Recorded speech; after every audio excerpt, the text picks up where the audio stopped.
Misteri Gunung Kelut dengan kisah legenda Lembu Sura. Setiap apa yang ada di dunia ini tentunya memiliki asal-usul dan misteri. Meskipun memang anggapan cerita soal ini kerap kali dinilai negatif oleh sebagian orang, tapi tetap saja kisah misteri selalu menyelimuti sesuatu yang ada di dunia ini. Tidak dipungkiri lagi soal Gunung Kelut. Lalu, apakah kalian percaya tentang misteri Gunung Kelut? Sebelum kita membahas Gunung Kelut, jangan lupa di-subscribe dulu ya videonya. Terus, aktifkan loncengnya. Dan di-like, share, dan komen. Terima kasih. Gunung Kelut merupakan salah satu gunung berapi yang masih aktif di Indonesia. Gunung ini berada di perbatasan 3 wilayah di Jawa Timur, yakni Kabupaten Kediri, Kabupaten Blitar, dan Kabupaten Malang. Gunung Kelut memiliki ketinggian 1731 mdpl, tidak terlalu tinggi dibanding gunung lain yang ada di Kediri. Gunung Wilis tercatat memiliki ketinggian 2563 mdpl. Namun demikian, letusannya dikenal bisa meluluhlantahkan sejumlah wilayah di Pulau Jawa. Gunung ini memiliki tipe stratovulkan, yakni mempunyai karakteristik letusan eksplosif sehingga dapat menghasilkan letusan yang sangat dahsyat ketika terjadinya erupsi. Mengutip dari sejumlah sumber, dari tahun 1901 hingga tahun 2014 lalu tercatat gunung ini telah meletus lebih dari 30 kali. Bahkan letusan terakhir pada tahun 2014 lalu menjadikan wajah Gunung Kelut berubah. Gunung nan cantik dan elok ini ternyata menyimpan banyak kisah misteri yang dipercayai masyarakat hingga saat ini. Apa saja kisahnya tersebut? Berikut rangkumannya. 1. Kawah Gunung Kelut, bukti pengkhianatan Dewi Kili Suci kepada Lembu Suro dan Mahesa-suro. Konon katanya kawah Gunung Kelut ini awalnya adalah sebuah sumur yang digunakan Dewi Kili Suci sebagai sayembara.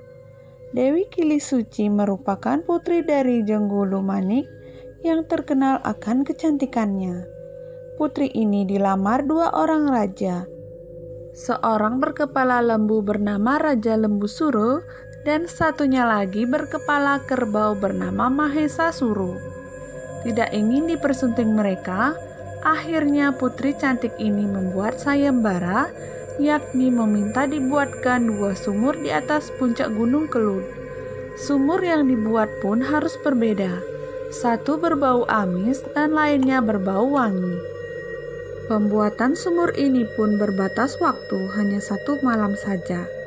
Singkat kisah, karena kedua raja ini adalah raja sakti, permintaan Dewi Kili Suci tersebut bisa diselesaikan keduanya.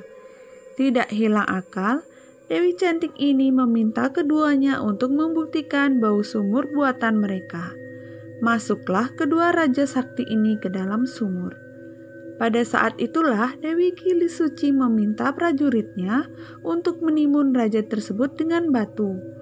Akhirnya, Lembu Suro dan Mahesa-suro mati tertimbun di dalam sumur. Namun sebelum mati, Lembu Suro sempat bersumpah akan membalas dendam. Sumpahnya berbunyi, "Oh Yong Wong Kediri membesuk bakal petuk piwalesku sing mekaping-kaping yoiku. Kediri bakal dadi kali, Blitar dadi latar, Tulungagung bakal dadi kendung." Artinya, orang Kediri nantinya akan mendapatkan pembalasan berlipat-lipat dari aku. Kediri akan jadi sungai, Blitar rata dengan tanah, dan Tulungagung akan menjadi bendungan. Mitos ini masih dipercaya masyarakat hingga saat ini. Jadi, jika Gunung Kelut meletus, itu pertanda Lembu Suro tengah membalaskan dendam dengan meminta tumbal. 2. Keris Empu Gandring dipercaya terkubur di kawah Gunung Kelut. Raja besar Majapahit, Raja Hayam Wuruk dikisahkan mengubur keris sakti milik kerajaan Singasari, yakni keris Empu Gandring. Keris ini dipercaya memiliki aura jahat dan menimbulkan perang saudara. Agar pertumpahan darah ini terhenti, Hayam Wuruk memberangus keris tersebut. mitos ini tetap dipercaya warga. Tidak sedikit yang mencoba mencari keris ini, baik sekedar pembuktian atau untuk kepentingan pribadi. 3. Wage Keramat. Wage adalah salah satu nama pasaran hari dalam penanggalan Jawa. Penanggalan Wage dianggap keramat karena Gunung Kelut meletus selalu tepat pada pasaran Wage.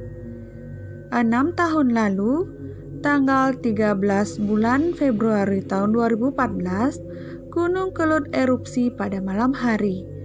Berdasarkan penanggalan biasa, hari itu masih terhitung Kamis Kliwon. Namun bagi hitungan Jawa, sudah masuk di hari Jumat dengan pasaran Wage. Apakah memang ada hubungan khusus antara letusan ini dengan pasaran hari di penanggalan Jawa?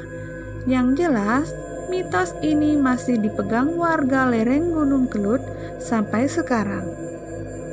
4. Letusan periodik dan jalur lahar dingin. Dari beberapa catatan yang ada, diketahui periode letusan Gunung Kelut bisa dihitung.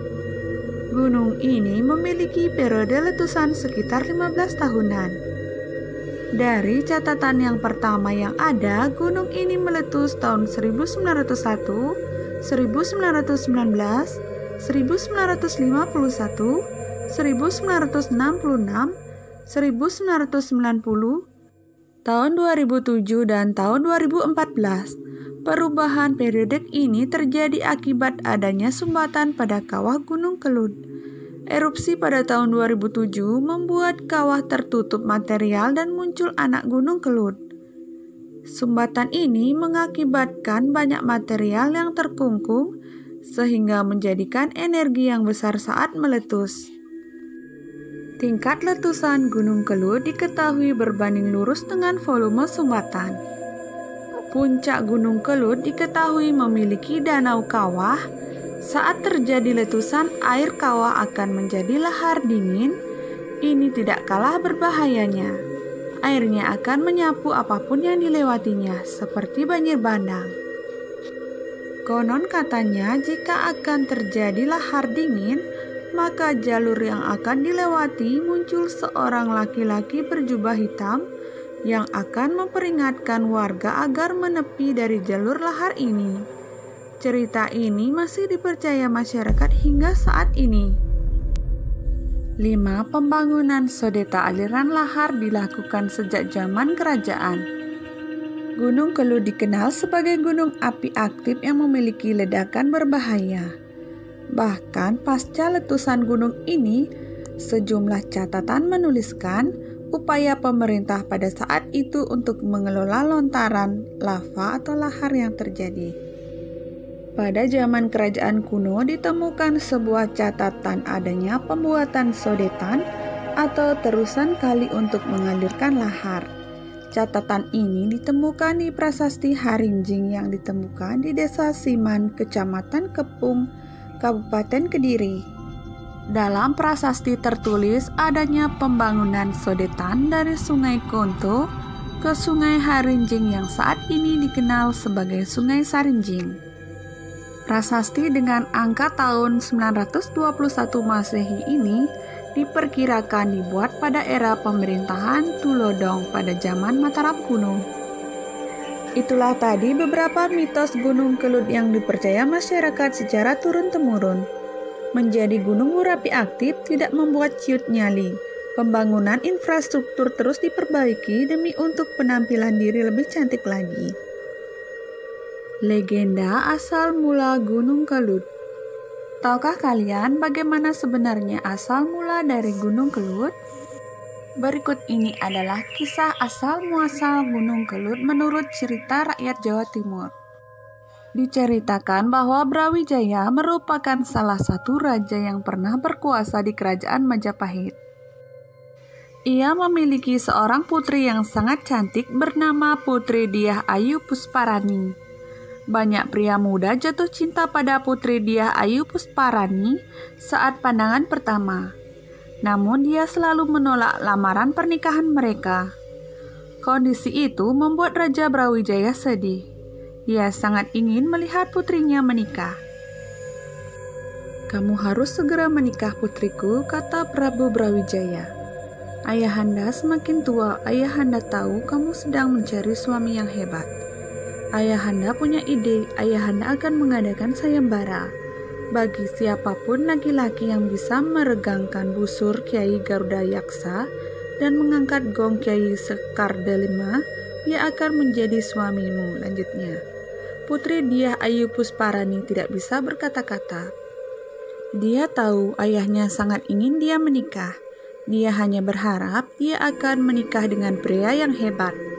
Dia tahu busur dan gong memiliki kekuatan gaib. Jadi pemenangnya pasti punya kekuatan gaib juga. Satu persatu orang mencoba meregangkan busur dan mengangkat gong, namun tidak ada yang berhasil. Mereka terluka, tangan dan punggung mereka patah. Raja Brawijaya berencana menghentikan sayembara. Dia berpikir bahwa tidak akan ada yang bisa memenangkan sayembara.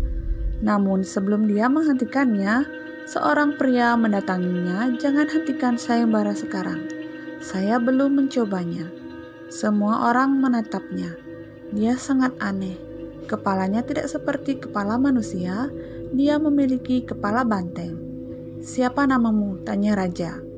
"Nama saya Lembu Sura," jawab pria itu. Kemudian dia mencoba meregangkan busur. Dia berhasil ujian selanjutnya. Dia harus mengangkat gong. Semua orang bertepuk tangan. Mereka semua kagum dengan kekuatannya.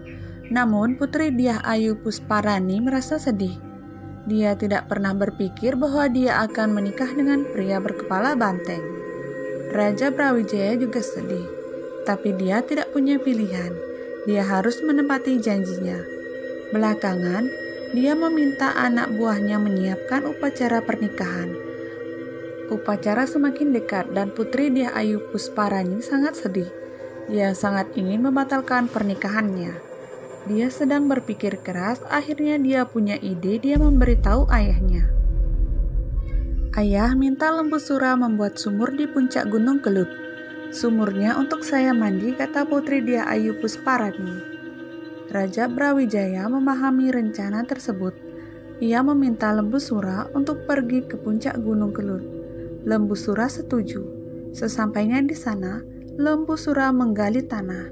Dia menggali sampai lubang itu dalam. Tiba-tiba beberapa tentara mendorongnya ke dalam lubang. Mereka menguburnya hidup-hidup. Lembu Sura tidak berdaya. Dia tidak bisa berbuat apa-apa. Sebelum dia meninggal, dia mengutuk raja. "Raja Brawijaya, tunggu balas dendamku. Aku akan menghancurkan kerajaanmu," mengutuk Lembu Sura. Semua orang sangat ketakutan. Mereka sangat yakin bahwa Lembu Sura akan membalas dendam kepada kerajaan. Sampai saat ini, setiap Gunung Kelut meletus, orang bilang Lembu Sura sedang melakukan balas dendam. Nah, itulah tentang misteri Gunung Kelut dengan legenda Lembu Sura. Semoga video ini bermanfaat. Thanks for watching. Jangan lupa like, share, dan subscribe.